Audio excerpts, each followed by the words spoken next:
Legenda ikan raksasa Nun dalam Al-Quran. Assalamualaikum warahmatullahi wabarakatuh. Para sahabat yang dirahmati Allah, semoga kita semua senantiasa dalam keadaan sehat walafiat. Amin ya rabbal alamin. Kali ini kita akan menyelami sebuah kisah menarik tentang seekor hewan yang ukurannya jauh melampaui seekor burung biasa.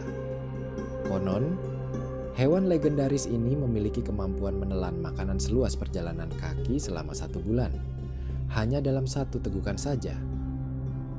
Uniknya, hewan ini muncul dalam 2 kisah Nabi yang hidup di zaman berbeda, dengan rentang waktu sekitar 100 tahun.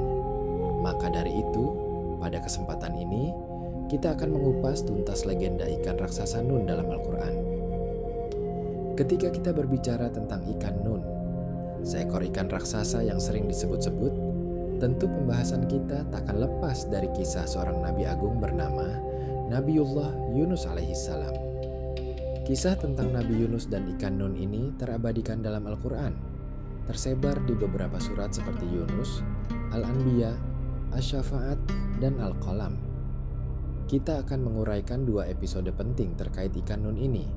Pertama, saat ikan Nun hidup di era Nabi Yunus alaihissalam, dan kedua, ketika ikan Nun yang sama menampakkan diri di masa Nabi Sulaiman alaihissalam. Sekarang, mari kita selami terlebih dahulu kisah tentang ikan Nun yang ada di zaman Nabi Yunus alaihissalam. Mari kita mulai. Nabi Yunus memiliki seorang ayah bernama Amitai, yang juga dikenal sebagai Mata. Jadi, nasab beliau adalah Yunus bin Mata, dan ibundanya bernama Rifka. Nabi Yunus yang dalam bahasa Ibrani dikenal sebagai Yonah, berarti merpati. Namanya disebutkan sebanyak 4 kali dalam Al-Quran. Bahkan beliau pernah dijuluki dengan sebutan Zunun dalam bahasa Arab yang bermakna pemilik ikan atau yang berasal dari perut ikan. Terdapat beberapa pandangan mengenai kapan tepatnya Nabi Yunus hidup. Sebagian menyebut abad ke-7 sebelum Masehi, sementara yang lain berpendapat abad ke-8 atau ke-9 sebelum Masehi. Namun, catatan sejarah saat ini menunjukkan bahwa Nabi Yunus adalah seorang nabi dari kerajaan Israel atau Samaria pada kisaran abad ke-8 sebelum Masehi. Beliau hidup pada masa pemerintahan Raja Samaria, Yerobin bin Yoas, dan disebutkan berasal dari Palestina, yang kala itu dikenal sebagai negeri Syam. Nabi Yunus diutus untuk berdakwah setelah berakhirnya masa kenabian Ilyas dan Ilyasa. Yang menarik, tempat beliau menyampaikan risalah ilahi bukanlah tanah kelahirannya, melainkan di lokasi yang cukup jauh dari Syam atau Palestina. Allah Subhanahu wa Ta'ala mengutus Nabi Yunus kepada suatu kaum yang dikenal sebagai Ninawa, atau ada juga yang menyebutnya Niniwe. Daerah Ninawa ini sekarang terletak di Mosul, Irak. Jadi, bisa dibilang Nabi Yunus datang sebagai orang baru di tengah masyarakat Ninawa. Kala itu, kebudayaan yang mengakar di Ninawa adalah praktik penyembahan patung-patung atau berhala. Mereka hidup dalam kekufuran. Untuk itulah Nabi Yunus datang dari jauh, dari Syam ke Irak, dengan satu misi penting, mengajak penduduk Ninawa untuk mengesahkan Allah dan hanya beribadah kepada Allah Subhanahu wa Ta'ala. Namun, upaya beliau ini seolah tak berbuah. Hari berganti minggu, bulan berganti tahun, dan penduduk Ninawa tetap teguh memeluk kepercayaan lama mereka. Alasan utama penolakan mereka cukup unik. Mereka sudah berpuluh-puluh, bahkan beratus-ratus tahun menyembah berhala, namun belum pernah ditimpa azab seperti kaum-kaum terdahulu. Ironisnya, mereka sebenarnya tahu kisah-kisah kaum sebelum mereka yang dibinasakan Allah karena menyembah berhala. Artinya, mereka sadar praktik mereka keliru, tapi justru menunggu azab datang sebagai bukti kebenaran, barulah mau bertobat. Tak ada seorang pun dari kaum Ninawa yang mau mendengarkan seruan Nabi Yunus alaihissalam. Apalagi, beliau adalah seorang asing di mata mereka. Mereka justru menganggap Nabi Yunus sok tahu dan sama sekali tak menggubris ajaran yang beliau sampaikan. Kisah mencatat, Nabi Yunus mendakwahi mereka selama 33 tahun. Selama itu, dari sekian banyak penduduk Ninawa, hanya 2 orang saja yang bersedia beriman kepadanya. Setiap hari, Nabi Yunus hanya menerima cemoohan dan tawaan. Bahkan, ada yang secara terang-terangan berkata, "Sudahlah Yunus, urus saja hidupmu sendiri. Kalau mau punya pengikut, sana berdakwah di kampung halamanmu." Sebagai manusia biasa, Nabi Yunus merasakan kekecewaan dan kemarahan yang mendalam mendengar hinaan serta penolakan kaumnya. Hingga pada suatu hari, beliau memutuskan untuk meninggalkan kaum tersebut. Dalam keadaan hati yang gundah dan marah, Nabi Yunus melangkah menuju sebuah dermaga. Ia meminta izin untuk menumpang di sebuah kapal, padahal kapal itu sudah melebihi kapasitas. Namun, nakoda kapal tetap mengizinkan Nabi Yunus untuk ikut.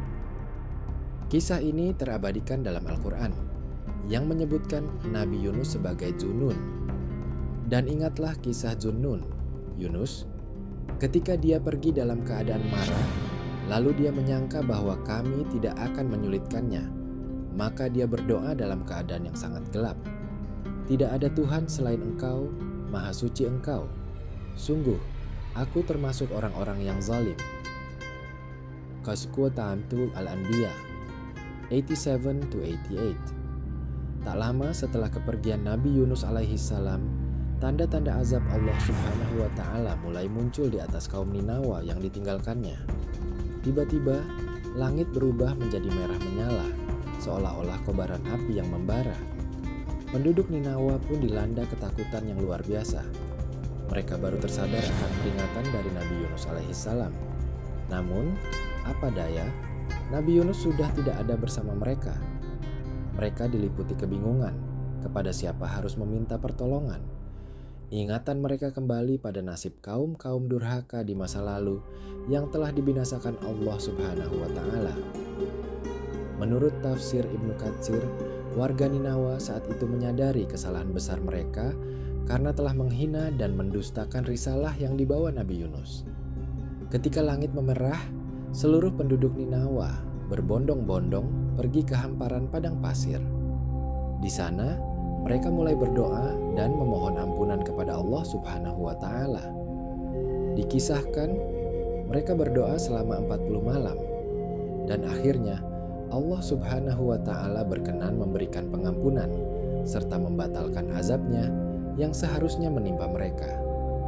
Teman-temanku seiman, mari kita kembali ke kisah Nabi Yunus saat beliau berada di kapal. Setelah kapal yang ditumpangi Nabi Yunus berlayar jauh di tengah lautan, atas izin Allah Subhanahu wa Ta'ala, tiba-tiba badai besar menerjang. Gulungan ombak raksasa menghantam kapal, membuatnya terombang-ambing tak terkendali, dan beberapa bagian kapal pun mulai rusak akibat gempuran gelombang.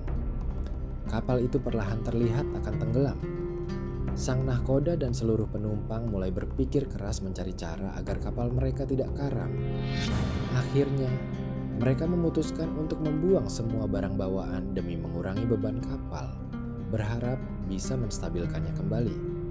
Namun, setelah semua barang dibuang, kapal masih terasa berat dan terus tenggelam. Pengurangan beban dirasa belum cukup, dan jika dibiarkan, semua orang di dalamnya akan tenggelam. Akhirnya, dalam keputusasaan, mereka memutuskan untuk mengadakan undian. Siapapun yang namanya keluar dalam undian tersebut harus dilempar keluar dari kapal. Betapa terkejutnya mereka, nama pertama yang muncul dalam undian itu adalah Nabi Yunus alaihi salam. Namun, para penumpang merasa tidak tega melemparkan beliau ke lautan, mengingat Nabi Yunus adalah sosok yang terhormat. Mereka pun memutuskan untuk mengundi ulang. Namun, lagi-lagi nama Nabi Yunus yang keluar. Bahkan, pada undian ketiga kalinya, tetap nama Nabi Yunus yang terpilih. Melihat namanya keluar 3 kali berturut-turut tanpa diminta, Nabi Yunus langsung melompat keluar kapal dan menceburkan diri ke lautan lepas. Abdullah bin Mas'ud melalui riwayat Ibnu Katsir menceritakan bahwa tak lama setelah Nabi Yunus terjun ke laut, tiba-tiba seekor ikan besar datang dan menelan tubuh Nabi Yunus secara utuh. Setelah menelan beliau, ikan raksasa itu langsung menyelam ke dasar lautan, membawa serta Nabi Yunus di dalam perutnya. Hebatnya, Atas izin Allah Subhanahu wa Ta'ala, Nabi Yunus tidak terluka sedikit pun akibat insiden itu. Namun, sesaat setelah ditelan, beliau kaget dan sempat pingsan beberapa saat. Setelah siuman, awalnya beliau mengira dirinya sudah meninggal. Tetapi, begitu menyadari tubuhnya sama sekali tidak terluka, Nabi Yunus langsung bersyukur dan mulai berdoa di dalam kegelapan pekat itu. Mendengar doa tulus dari Nabi Yunus alaihi salam, Allah Subhanahu wa Ta'ala pun memaafkan Nabi Yunus. Padahal, sejatinya Allah berencana untuk mengurung beliau di dalam perut ikan itu hingga hari kiamat. Namun, berkat doanya, Allah Subhanahu wa Ta'ala akhirnya mengeluarkan Nabi Yunus dari dalam perut ikan tersebut. Dan sungguh, Yunus benar-benar termasuk salah seorang rasul. Ingatlah ketika dia lari ke kapal yang penuh muatan, kemudian dia ikut diundi. Ternyata dia termasuk orang-orang yang kalah dalam undian. Maka dia ditelan oleh ikan besar dalam keadaan tercela.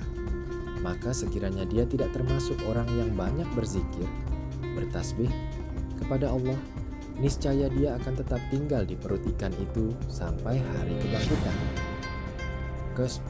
As-Saffat 139-144. Jadi muncul pertanyaan, jenis ikan besar apa yang menelan Nabi Yunus? Beberapa riwayat menyebutkan itu adalah ikan paus. Namun Al-Quran sendiri tidak memerinci jenis ikan tersebut, hanya menyebutnya sebagai ikan besar. Oleh karena itu ada dua kemungkinan. Pertama, memang benar itu adalah ikan paus. Kedua, bisa jadi itu adalah jenis ikan lain yang sengaja Allah ciptakan khusus untuk menguji Nabi Yunus alaihi salam. Singkat cerita, ikan raksasa yang menelan Nabi Yunus itu berenang ke tepi pantai. Di sana, ikan itu memuntahkan Nabi Yunus dalam keadaan masih hidup. Namun, kondisi Nabi Yunus saat itu sangat memprihatinkan. Beliau jatuh sakit dan tubuhnya sangat lemah karena kekurangan makanan dan minuman selama berada di dalam perut ikan. Ditambah lagi, pulau tempat beliau terdampar adalah tanah tandus, sehingga sangat sulit mencari makanan. Tapi, Allah Subhanahu wa Ta'ala kembali menunjukkan pertolongannya kepada utusannya. Atas izin Allah, di sekitar pulau itu tumbuh sejenis pohon labu. Nabi Yunus pun memakan buah dari pohon tersebut hingga kondisinya membaik seperti sedia kala. Kemudian kami melemparkan dia ke daratan yang tandus, sedang dia dalam keadaan sakit. Kemudian untuk dia kami tumbuhkan sebatang pohon dari jenis labu, dan kami utus dia kepada 100.000 orang atau lebih, sehingga mereka beriman. Karena itu, kami anugerahkan kenikmatan hidup kepada mereka hingga waktu tertentu. Quran Surah As-Saffat 145-148. Para sahabat yang dirahmati Allah, kisah kedua yang berkaitan dengan ikan nun ini bersumber dari kitab Durratun Nasihin, karya Syekh Utsman bin Al-Hasan bin Ahmad Asy-Syakir Al-Kaubawi. Kisahnya dimulai dari Nabi Sulaiman, seorang nabi sekaligus raja yang sangat sukses. Sebagai seorang raja, Nabi Sulaiman memiliki kekayaan yang luar biasa melimpah. Berbagai literatur, bahkan Al-Quran, banyak mengisahkan tentang hartanya yang tak terhitung. Banyak ulama berpendapat bahwa Nabi Sulaiman adalah manusia paling kaya yang pernah diciptakan oleh Allah Subhanahu wa Ta'ala. Meskipun dianugerahi harta berlimpah, Nabi Sulaiman tetaplah seorang hamba yang selalu taat dan beriman kepada Allah Subhanahu wa Ta'ala. Dengan segala kekayaannya, beliau tidak pernah sombong ataupun pelit. Justru, beliau terkenal sebagai raja yang sangat gemar bersedekah. Suatu hari, terlintas di benak Nabi Sulaiman sebuah keinginan besar. Ingin memberi makan seluruh makhluk hidup di muka bumi ini, baik hewan di darat, di laut, maupun di udara. Dengan tekad bulat, beliau memohon izin kepada Allah Subhanahu wa Ta'ala. Ya Allah, izinkan hamba menyediakan makanan untuk semua makhluk hidup selama setahun penuh. Allah Subhanahu wa Ta'ala menjawab tegas, sungguh engkau tidak akan sanggup. Namun Nabi Sulaiman kembali memohon, jika begitu izinkan hamba menyediakannya dalam sehari saja. Setelah mendapatkan izin dari Allah Subhanahu wa Ta'ala, Nabi Sulaiman segera memerintahkan pasukannya dari kalangan jin dan manusia untuk mendata semua makhluk di bumi. Begitu pendataan selesai, mereka mulai memasak dan mengumpulkan berbagai jenis makanan. Seluruh hidangan yang telah siap kemudian diletakkan di sebuah padang pasir yang sangat luas. Demi memenuhi kebutuhan makan seluruh makhluk, mereka menyiapkan makanan selama 40 hari penuh. Tumpukan makanan itu begitu melimpah, membentang sepanjang dan selebar 1 bulan perjalanan kaki, sebuah hidangan yang sungguh luar biasa. Selama proses persiapan ini, Nabi Sulaiman memerintahkan angin untuk tidak berhembus di padang pasir itu, agar makanan tidak rusak atau hilang. Saat hidangan sudah siap disantap, Allah Subhanahu wa Ta'ala bertanya kepada Nabi Sulaiman, "Makhluk manakah yang akan memulai memakan hidangan yang engkau sediakan ini?" Nabi Sulaiman menjawab, "Mereka yang ada di darat dan di laut." Dengan kekuasaannya, Allah Subhanahu wa Ta'ala lantas memerintahkan seekor ikan besar dari kedalaman laut untuk menyantap makanan tersebut. Ikan raksasa itu langsung keluar dari air, dan dalam 1 kali suapan saja, seluruh makanan yang memenuhi padang pasir itu ludes tak bersisa. Makanan yang telah disiapkan selama 40 hari bisa habis oleh 1 makhluk saja, sementara yang lain belum kebagian sama sekali. Lebih mengejutkan lagi, setelah selesai menyantap hidangan, ikan raksasa itu berkata kepada Nabi Sulaiman, "Wahai Sulaiman, kenyangkanlah perutku, aku masih merasa lapar." Seketika itu juga, Nabi Sulaiman langsung bersujud sambil menangis kepada Allah Subhanahu wa Ta'ala. Beliau memohon ampunan, menyadari kesombongannya yang merasa mampu memberi makan semua makhluk hidup. Padahal untuk memberi makan 1 ikan saja beliau belum cukup sanggup. Kisah Nabi Sulaiman ini memberikan kita pelajaran dan peringatan penting. Allah Subhanahu wa Ta'ala itu benar-benar maha kaya, dan tak ada satupun yang bisa menandingi kekayaannya. Apalagi hanya Nabi Sulaiman alaihi salam. Hanya Allah Subhanahu wa Ta'ala sajalah yang sanggup dan mampu memberi makan seluruh makhluk hidup di muka bumi ini dari awal zaman hingga akhir zaman. Itulah kisah tentang legenda ikan raksasa dalam Al-Quran. Semoga kisah ini memberikan manfaat. Lebih dan kurangnya mohon dimaafkan. Yang benar datangnya dari Allah Subhanahu wa Ta'ala, sedangkan kekhilafan atau kekeliruan berasal dari saya pribadi sebagai manusia biasa.